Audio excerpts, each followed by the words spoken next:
آپ کو ایک افضل کام بتا رہا ہوں۔ واللہ تعالی اعلم ورسولہ اعلم عز وجل وصلی اللہ تعالی علیہ وآلہ وسلم۔ اگر آپ کو نزلہ لگ جائے، ناک میں پانی بہ رہی ہے، پھر اگر آپ مسجد میں اس طرح پڑھو گے بغیر کچھ بچھائے کہ آپ کے ناک کی رطوبت آپ دیکھ رہے ہو اس پہ گر رہی ہے، تو یہ تو غالباً ناجائز ہو جائے گا، کہ اس سے تو آپ کو بچانا پڑے گا۔ تو اب تو ضروری ہو جائے گا کہ آپ کچھ بچھا لو، کہ مسجد آپ کی گندگی سے آلود ہو رہی ہے، دوسرا یا نماز نہیں پڑھے گا، کراہیت آئے گی اس کو۔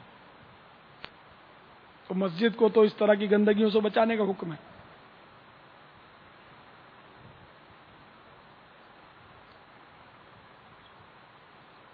تو رومال سے ناک پوچھا بھی تو وہ اس طرح کے فوراً جیب میں ڈال لیا جائے، لوگوں کو اس سے ایذا نہ ہو کہ بچھا دیا تو لوگ تو ظاہر ہے کہ ایذا ان کو ہوگی، کہ آپ نے گھٹنے پہ رکھ لیا جب آپ سب کے ساتھ مل کے بیٹھے ہیں، تو موقع کی مناسبت سے کہ جہاں لوگوں کو گھن آتی ہے عام طور پہ، تو ایسی چیزیں لوگوں کے سامنے نہ کی جائیں۔ اب نزلہ ہے، ناک پوچھنا ہی مجبوری ہے، یار اس سے آدمی کیا کرے گا، تو وہ ایک الگ بات ہے، لیکن وہ چھپا کے رکھے، ایسی چیزیں سب کے سامنے نہ ہو۔ وضو کر کے واپس آئیں تو قطرے اگر مسجد میں گرتے ہوں تو؟ ہاں، یہ کہ وضو کے پانی کے قطرے یہ گناہ دھلتے ہیں نا، اس سے یہ مستعمل پانی کہلاتا ہے، استعمال شدہ۔ تو وضو کے پانی کے قطرے مسجد کے فرش پر گرانا مکروہ تحریمی ہے، ناجائز اور گناہ ہے۔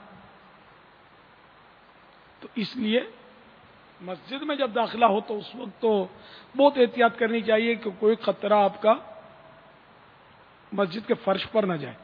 یہ کئی اسلامی بھائیوں نے ہو سکتا ہے نوٹ کیا ہوگا کہ سجدے میں جاتے ہیں تو داڑھی میں سے پانی کے قطرے فرش پر آ جاتے ہیں۔ یہ نہیں پوچھوں گا کس کس نے یہ نوٹ کیا، کیونکہ یہ گناہ کا اظہار نہ ہو جائے کہیں، کہ یہ بھی جائز نہیں ہے نا۔ تو اس لیے آپ نے مجھے نوٹ کیا ہوگا، میں حالانکہ نیچے سنتیں پڑھ چکا ہوتا ہوں اکثر، لیکن پھر بھی یہ یوں رکھ لیتا ہوں، چادر رکھ کے چڑھتا ہوں کہ مسجد میں داڑھی کے قطرے گرے نہیں۔ اچھی طرح پوچھ بھی لیتا ہوں، پھر بھی کوشش کرتا ہوں کہ گرے نہیں۔